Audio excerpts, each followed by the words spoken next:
ओम। द्वादशोऽध्यायः। देवी चरित्रों के पाठ का महात्म्य सुनाना। मैं 3 नेत्र वाली दुर्गा देवी का ध्यान करता हूँ। उनके श्रीअंगों की प्रभा बिजली के समान है। वे सिंह के कंधे पर बैठी हुई भयंकर प्रतीत होती हैं। हाथों में तलवार और ढाल लिए अनेक कन्याएं उनकी सेवा में खड़ी हैं। वे अपने हाथों में चक्र, गदा, तलवार, ढाल, बाण, धनुष, पास और तर्जनी मुद्रा धारण किए हुए हैं।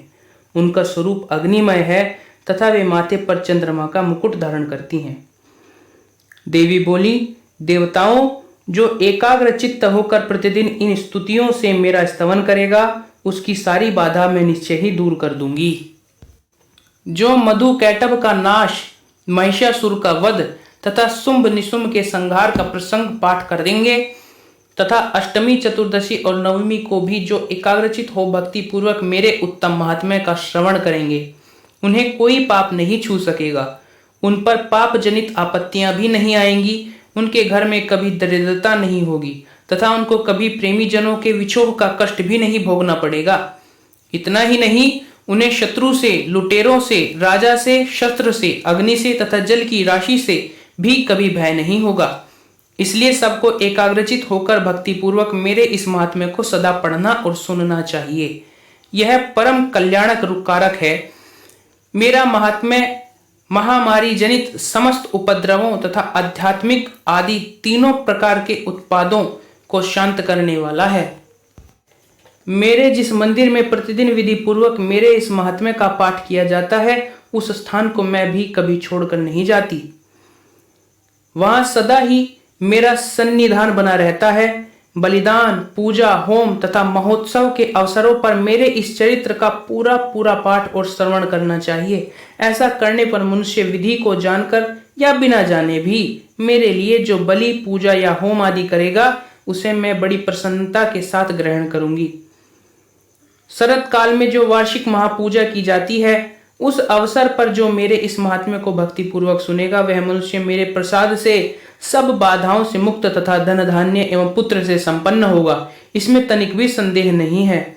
मेरे इस महात्म्य, मेरे प्रादुर्भाव की सुंदर कथाएं तथा युद्ध में किए हुए मेरे पराक्रम सुनने से मनुष्य निर्भय हो जाता है। मेरे महात्म्य का श्रवण करने वाले पुरुषों के शत्रु नष्ट हो जाते हैं। उन्हें कल्याण की प्राप्ति होती तथा उनका कुल आनंदित रहता है। सर्वत्र शांति, कर्म में बुरे स्वप्न दिखाई देने पर तथा ग्रहजनित भयंकर पीड़ा उपस्थित होने पर मेरा महात्म्य श्रवण करना चाहिए। इससे सब विघ्न तथा भयंकर ग्रह पीड़ाएं शांत हो जाती हैं और मनुष्यों द्वारा देखा हुआ दुःस्वप्न भी शुभ स्वप्न में परिवर्तित हो जाता है। बाल ग्रहों से आक्रांत हुए बालकों के लिए यह महात्म्य शांतिकारक है तथा मनुष्यों के संगठन में फूट होने पर यह अच्छी प्रकार मित्रता कराने वाला होता है। यह महात्म्य समस्त दुराचारियों के बल का नाश कराने वाला है। इसके पाठ मात्र से राक्षसों, भूतों और पिशाचों का नाश हो जाता है। मेरा यह सब महात्म्य मेरे सामीप्य की प्राप्ति कराने वाला है।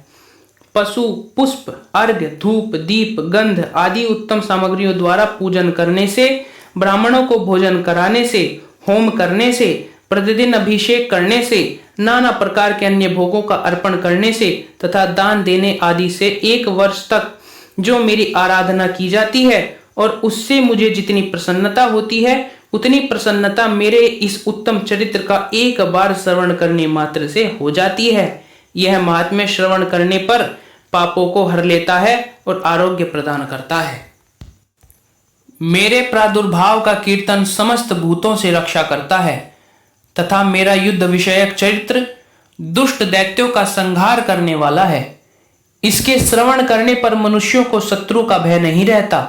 देवताओं, तुमने और ब्रह्म ऋषियों ने जो मेरी स्तुतियां की हैं तथा ब्रह्मा जी ने जो स्तुतियां की हैं, वे सभी कल्याणमयी बुद्धि प्रदान करती हैं।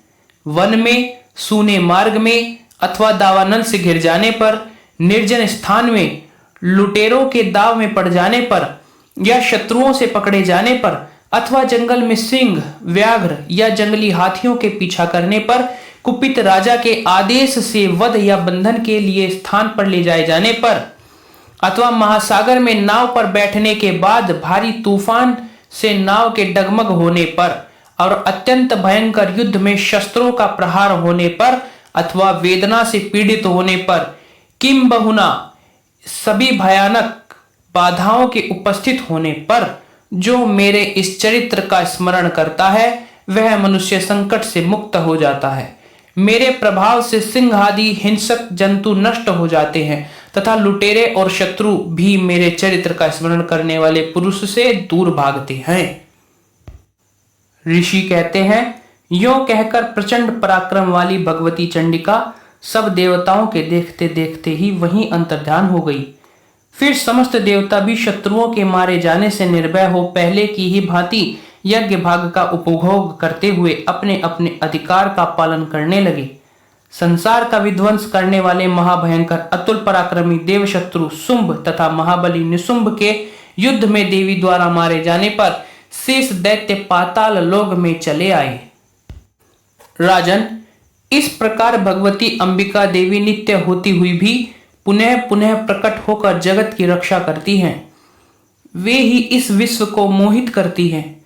वे ही जगत को जन्म देती तथा वे ही प्रार्थना करने पर संतुष्ट हो विज्ञान एवं समृद्धि प्रदान करती हैं। राजन, महाप्रलय के समय महामारी का स्वरूप धारण करने वाली वे महाकाली ही इस समस्त ब्रह्मांड में व्याप्त हैं। वे ही समय समय पर महामारी होती और वे ही स्वयं अजन्मा होती हुई भी सृष्टि के रूप में प्रकट होती हैं। वे सनातनी देवी ही समयानुसार संपूर्ण भूतों की रक्षा करती हैं। मनुष्यों के अभ्युदय के समय वे ही घर में लक्ष्मी के रूप में स्थित हो उन्नति प्रदान करती हैं और वे ही अभाव के समय दरिद्रता बनकर विनाश का कारण बनती हैं। पुष्प, धूप और गंध आदि से पूजन करके उनकी स्तुति करने पर वे धन, पुत्र, धार्मिक बुद्धि तथा उत्तम गति प्रदान करती हैं। इस प्रकार श्री मार्कंडेय पुराण में सावर्णिक मनवंतर की कथा के अंतर्गत देवी महात्म्य में फलस्तुति नामक 12वां अध्याय संपूर्ण हुआ। ओम।